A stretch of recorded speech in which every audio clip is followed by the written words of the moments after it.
Has life ever thrown you a curveball called challenges, or maybe even a boulder called adversity?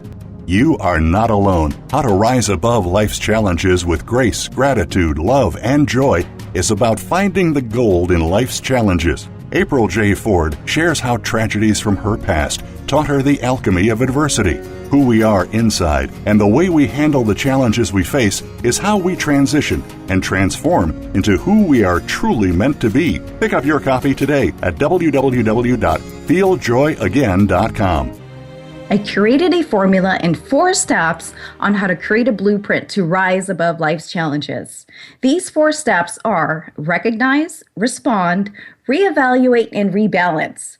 Recognize the rubble that are barriers and roadblocks to your success, fulfillment, joy, happiness, and healing.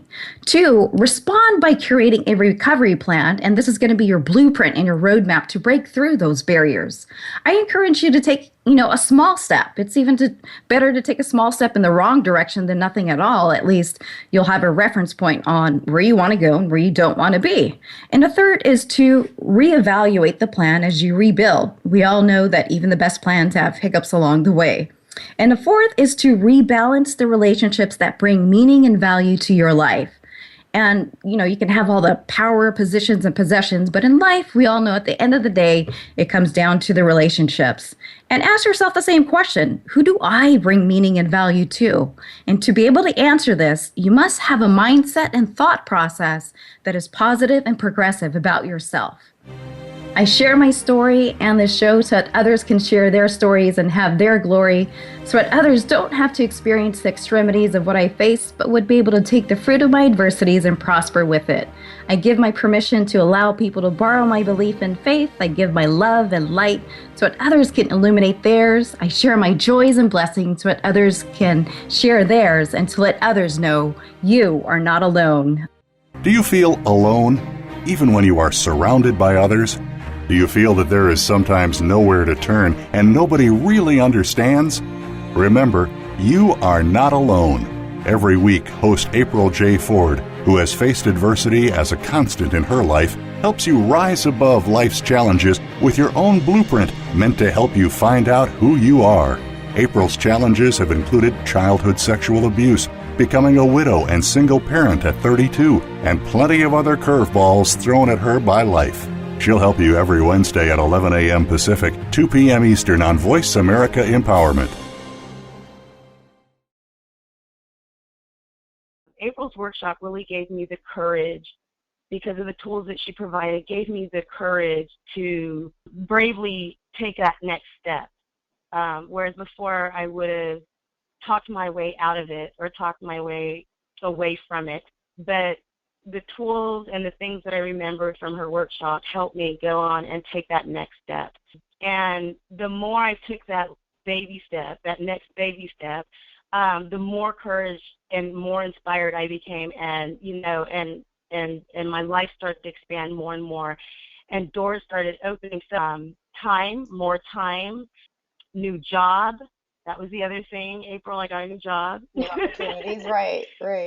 Yeah, new opportunities, and this all really started right after I had taken that workshop and listened, and was taught different ways to balance my mind, body, and my spirit. When I started April's workshop, I had nothing but a job, no room, no space, I had a car that was breaking down, very little money. Yeah, and today, I'm making more money. I just bought a brand new car. I have my own space. I'm living close to work. I love my job. And these were I call them, my starting, my beginning. These are all foundations of my new beginning. I think for me, one of the things that really, really helped has been time management, as far as being able to write things down and keeping a schedule, and journaling. For me, journaling has always been part of my life. However, after my son passed away, it was really difficult for me to go back and write things down, because I had all these emotions going on my mind and all these different thoughts, and I felt like my mind was just racing and it was so hard for me just to pen it down. But giving myself the time to actually do it, just to quiet my brain and just do it and just jot it down. And sometimes I'm literally in bed until, 12 in the morning, 1 in the morning, just writing things down. But the next day or a few days later, a week later, I go back and I read how I felt, and I can see not just progress, but how I felt that day and what I can do to make myself feel better, especially for me going through this process of grieving. What I've learned is that I can have really, really great days, and pain is just around the corner, whether I see another child or whether I see something that reminds me of my son or whatever it is. But I know that there's certain things that I can do for myself that'll make myself feel better. When I read your book, April, I was touched. I was like, right away, I need to interview you. I need to find out more of your thoughts and discover ways that you're using your material that you've created to help other people in the way that you can give them ideas about their health and their emotional capabilities and how they can tie in some of those to their current life. And then on top of that, you actually give proceeds back. So we're just going to kind of encapsulate this all together. You've got your Joys of Yah, which is a vision of how to share and spread joys and blessings despite life's challenges. I personally as well have had a really tough life, and it started when I was an infant. I won't go into super details about that. Some of the things I picked up out of your material, out of your book, was that you encourage the reader to reevaluate how we balance ourselves and how we're responsible with our roles. You always said, you went back to the idea of having the modern woman rise above her challenges by creating boundaries and asking for help. And it's not okay to overcommit and overcompensate, like just to look like you're the soccer mom, or, if you got all these crazy hats and you're the best thing in the world, you're the best mom because you're so overextended. And so I really picked up some of those nuggets. I also learned from your book that, a lot of times we multitask and we don't ever ask anyone for support. So I just really want to say thank you for having touched on that. As a woman, I thought, you know what? I hear when people speak of other women that they're like, oh, wow, they're wonderful. They're incredible. They're so dedicated and involved.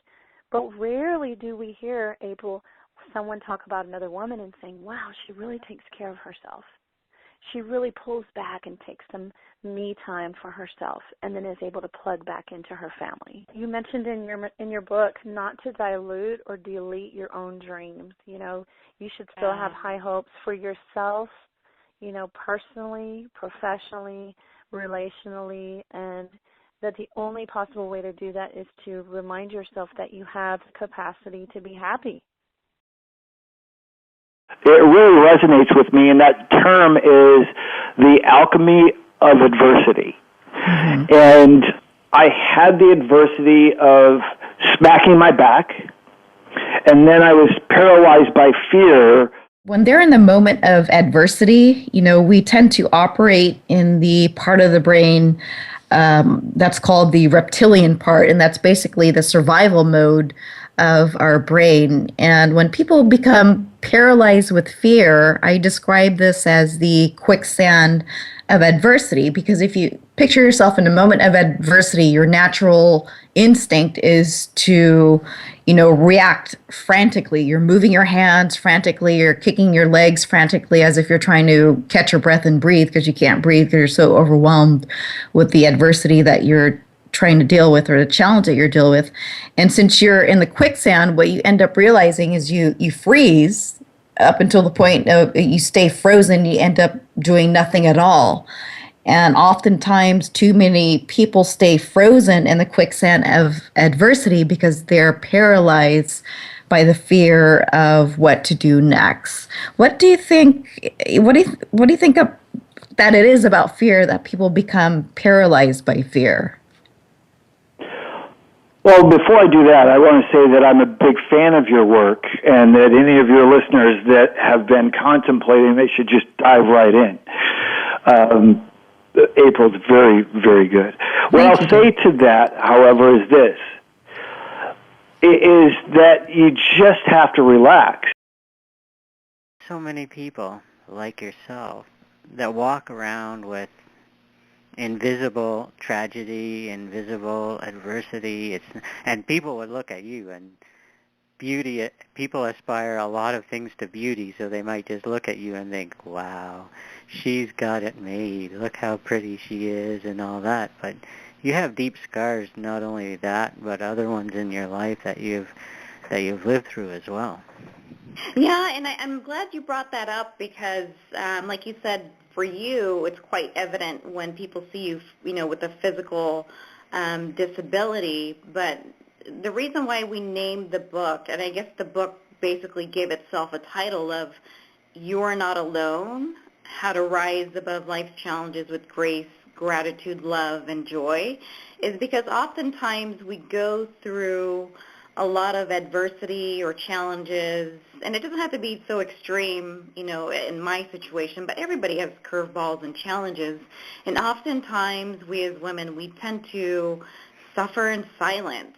We feel like we're alone. We feel like we're the only ones going through this little black cloud or rubble under our feet. And I'm glad you brought that up to show that sometimes it does feel internal of the conflicts and uncertainty and all the situations that we're in and circumstances we feel alone. And, the title speaks for itself that you are not alone. You don't have to go through this alone.